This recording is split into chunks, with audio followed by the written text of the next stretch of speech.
Pag-usapan po natin 5 warning signs na baka kulang ka na sa vitamin D. D as in dog, ha? Napakahalaga ng vitamin D ngayon, lalo na sa COVID. Maraming umiinom ng vitamin C, vitamin D, at zinc. So, ang vitamin D, kailangan natin yan sa buto, pampalakas ng buto, sa immune system, circulatory system, nervous system. Ito po, ang dami tayong nire-research para sa inyo. Itong 5 sintomas, posible lang. Pag meron ka nito, baka mababa vitamin D mo. Number 1 is fatigue, laging pagod.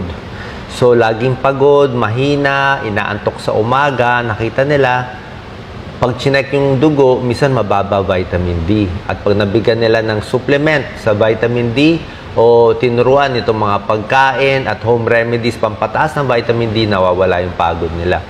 Number 2, yung mga may osteoporosis. Mahina ang buto, osteoporosis, may edad, minsan na stress fracture. Kailangan mo talaga vitamin D, lalo na vitamin D3, pampatigas yan ng buto natin. Number 3, low immunity, mahina immune system. Tinamaan ng trangkaso, sipon, tuberculosis, COVID, kasama dito. Oo. Nakita nila sa isang pag-aaral, yung mga taong pinainom ng vitamin D o normal ang level ng vitamin D, 50% less tinatamaan ng acute respiratory tract infection kumpara sa mababa yung vitamin D kasi nasa immune system. At nung bago pa itong pandemic, itong COVID pandemic, di ba nauso ang vitamin D, matunog siya. Kasi may isang pag-aaral, October 2020, Journal of Clinical Endocrinology and Metabolism, nakita na yung mga na-hospital na COVID patients, 82% chinek ang vitamin D nila mababa. So, hindi pa naman tiyak, pero nakita nila, baka yung kung mababa vitamin D mo, mahina immune system mo, mas tatamaan ka ng COVID, mas lumalala ng hospital. Number 4, muscle aches and pains. Masakit yung muscle. Maraming dahilan yung pagkasakit ng muscle, di ba? Yung mga laman-laman natin. Pero yung mga taong mababa sa vitamin D, meron ding muscle aches and pains. So, hindi sigurado yung sintomas, pero kung talagang chinek mo na, wala naman ibang problema, laging masakit ang muscle mo, pacheck mo na yung vitamin D mo sa dugo, blood test po yun. Hair loss, nakakalbo.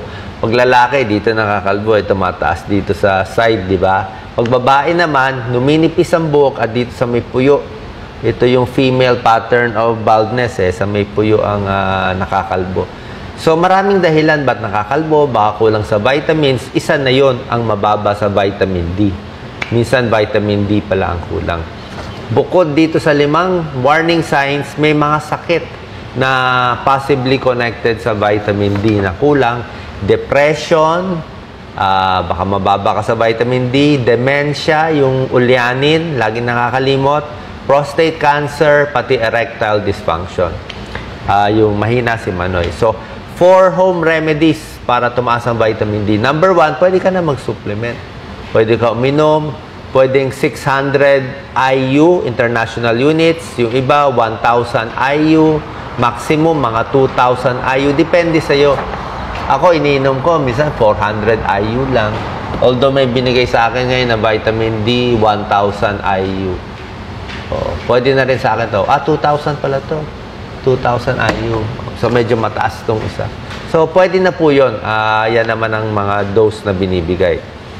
Kung di kayo tiyak, pacheck na lang sa dugo. Number 2, tip para tumaas ang vitamin D, magpa-araw. Paaraw sa umaga, sa hapon, kung medyo naka-shorts kayo o sleeveless, mas maganda para ma-absorb nung katawan natin, di ba? O, wag naman magpasunog sa tanghali. Baka naman mangitim ka, magkaroon ka ng wrinkle, sobrang araw, o magkaroon skin cancer.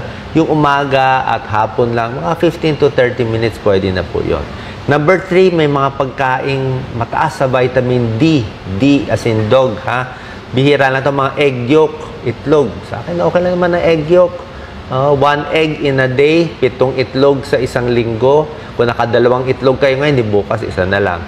Fatty fish, mga salmon, bangus, tuna, mackerel, sardines, pwede po yan.